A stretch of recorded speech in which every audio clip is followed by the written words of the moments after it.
Well, hello, everybody, and welcome here to our Suspense Outliers video series we got going on. I'm your host, John Raab, joined, of course, by author D.P. Lyle. Doug, how you doing?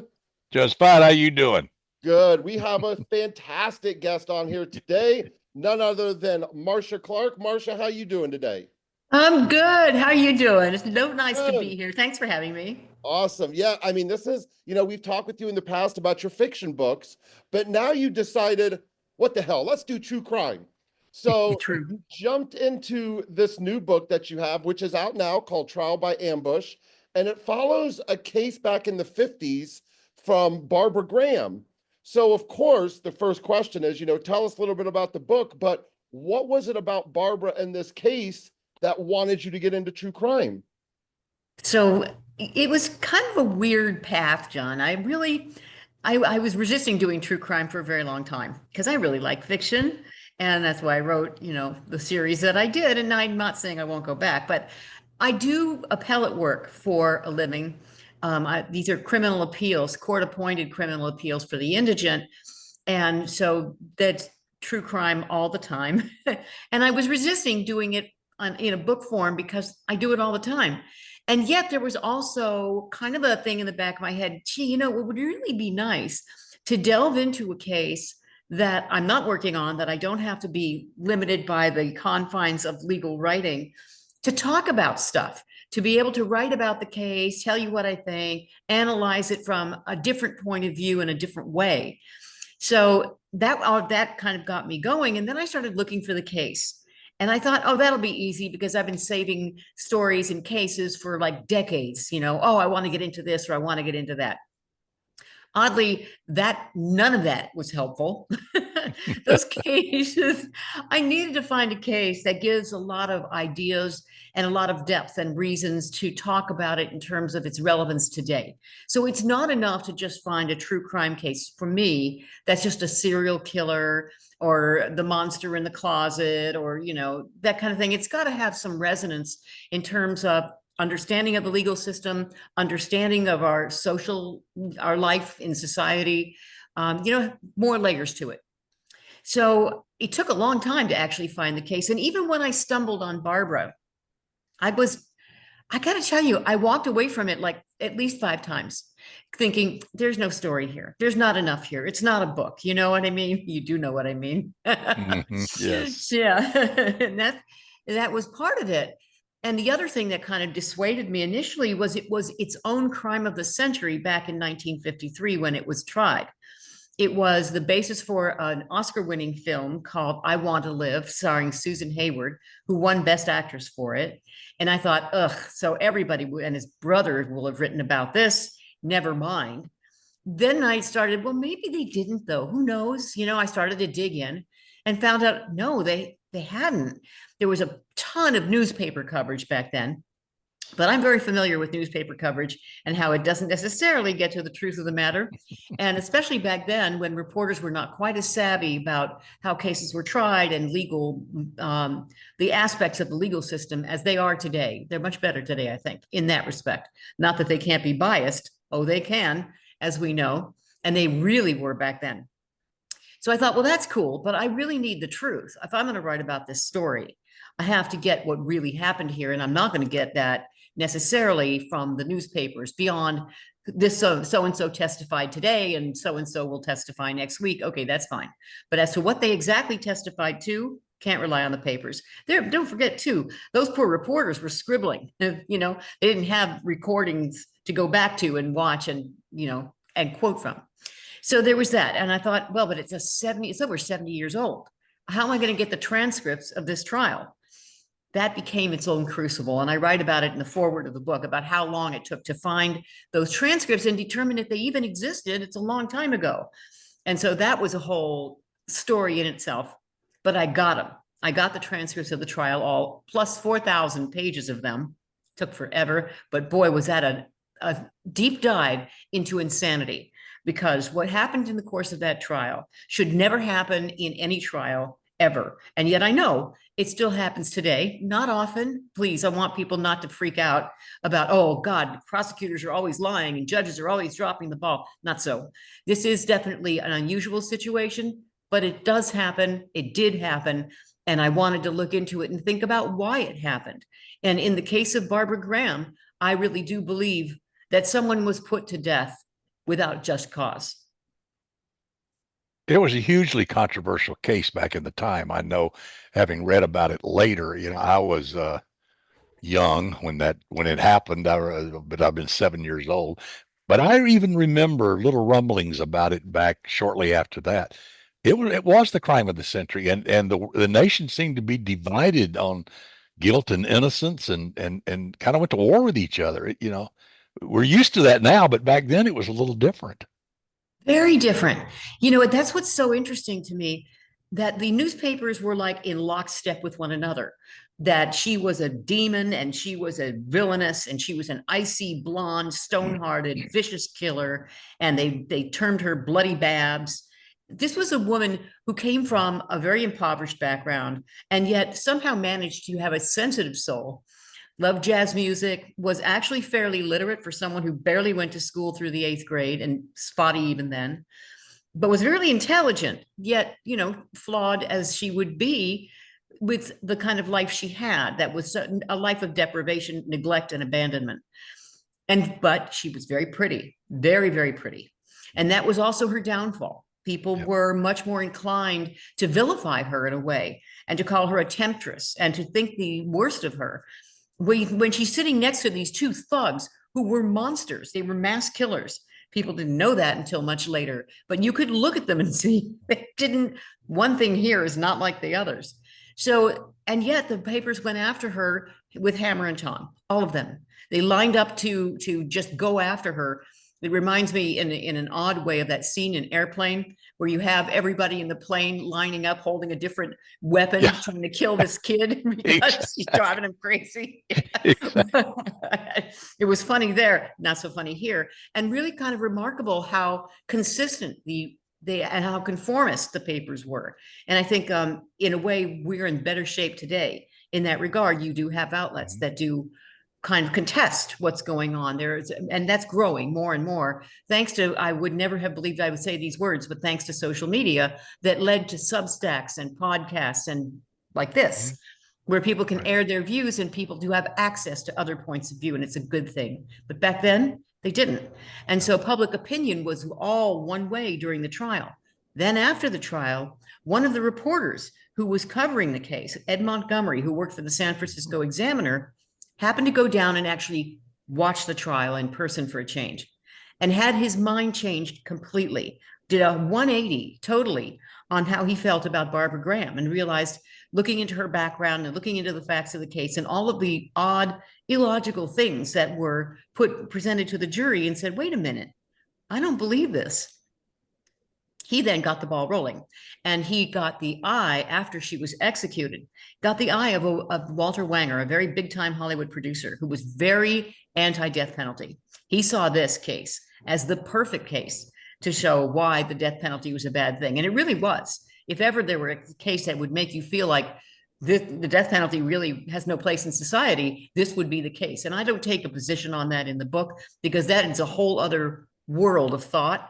Right. But it really, so it sparked, as you say, a huge controversy. And there was actually a bill passed through the state Senate asking to abolish the death penalty. And that caused its own furor, a whole big thing where the prosecutor went crazy trying to prove that she deserved to have died, that we don't need to abolish the death penalty, and concocted a story about a supposed confession she'd given at the 11th hour to the warden. And that was a whole story in itself. It's kind of the epigraph of the book. So I found story within story within story, and the twists and turns in the case itself and the actual murder itself, as well as, of course, the trial, which was just an amazing maze of things that went wrong and malfeasance, was a stunner to me. So, but I didn't know that. I had been trying and researching, and I had actually sold the proposal to the book before getting the transcripts.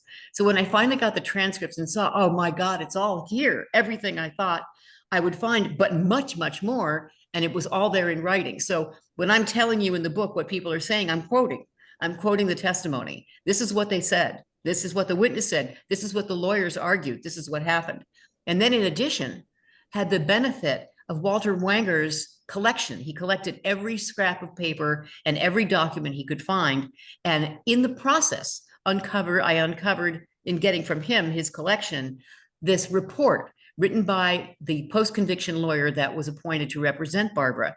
And this guy was a wonderful researcher and a psychologist. He unearthed a ton of information that was key to what would have probably at least spared her life, if not given her an acquittal.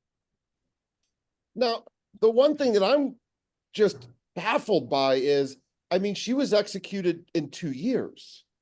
Fast. I mean, I've never heard of something that, I mean, you're talking serial killers and people, 20, 30 years on death row. Was that like a red flag to be like, why in 2 years? I mean, for me, just, I would just be thinking somebody's hiding something and needs her to die very quickly, or otherwise something is going on. Was that a red flag to you when you started diving into this and figure out like, that's quick? No, because only one reason. It is quick. No, you're right. And in today's world, that would be, it might happen in some states. Texas is pretty quick, but California happens. Actually, we have a moratorium. So, people on death row will outlive all of us. Very likely. But back then it was very common to go straight from one thing to another. They moved these cases through very quickly. The fact that her trial took how long did it take? It only took like a little over a month, actually, to try this enormous case, partly because they do go all day, every day, for sure. But they moved, justice was swift back then, not necessarily correct, but swift. So it didn't surprise me that she was executed that quickly. They used to run them through very, very rapidly. Not anymore. Not like the 1880s when the trial was over, they just rode out to the edge of town to the hanging tree. It took about 20 minutes. Exactly. And Judge Roy Bean, we'll give him a fair trial and then we'll kill him. Exactly. It's true. Like after lunch. Yeah.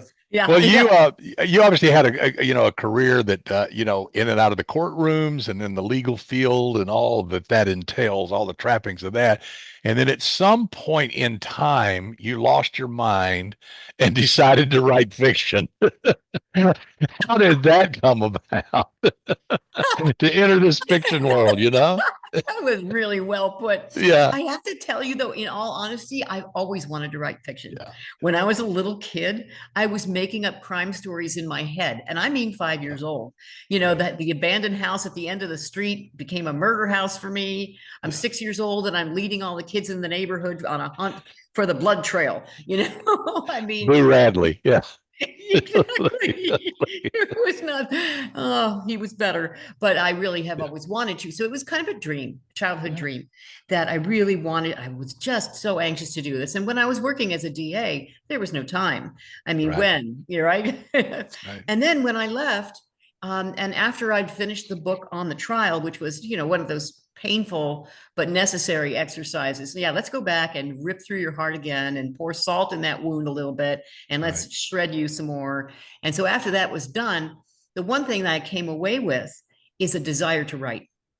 And I really, at that moment, said to my collaborator, who was a brilliant writer, taught me so much. I mean, really, like watching, I would hand her the pages of what happened in this area and that area, and she'd put it together, and it was watching straw turn into gold. It was amazing. And that's a great way to learn, I have to say. But I said to her, okay, now let's go write fiction. And she said, no, you go write fiction. You can do this. Took a few years for me to believe that. And then, as you said, lost my mind and took the dive. Yeah, exactly. So how did you find it different going the true crime route versus the fictional route? Obviously, they're two different animals, even though you use a lot of the same skills, but the approach is different. So how did you find that challenging, rewarding, fun, terrifying, all of that? Yeah, all of that. I would say yes, D, all the above. Terrifying because I've never done this before. This is not legal writing, and I didn't want it to be. I wanted it to be accessible. I want people to be able to read it like a novel because I like reading novels. And yet I felt like, look, I'm a lawyer and I've been practicing criminal law for a really long time on both sides of the fence, prosecutor and defense attorney. If I don't use that in explaining what's going on and what's unusual and what you guys should remark on and what to take note of, then what's the point? I mean, a writer should use everything they've got, right? All of your life experience. So I thought, okay, I need to actually have an opinion here. So that was scary too, because how much is too much? You know, where's the limit line? It can get to be, I wanted to stay back from the story enough to let the reader think about it and make their own decision, but also wanted to give them information to make an informed decision. So there were all these choices to make, plus our usual choice of making a story arc that made sense, so that we go from A to B to C in a way that's logical, but also compelling. And there was a lot of cutting involved. I got to say, there were times I got up on my soapbox and went back and looked and go, nope. Yeah, exactly.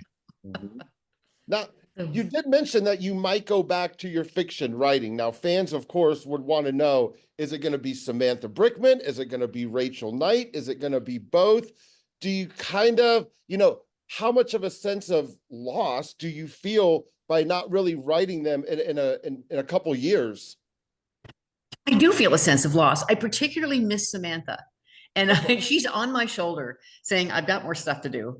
And so and while I love Rachel Knight and her nuttiness and her friends, and I love the trio of Rachel Knight with her buddies, I really felt like Samantha gave me more latitude and also gave me more to play with emotionally with her and her fraught relationship with her father, both of whom have a very interesting view of the system of justice and their role in it.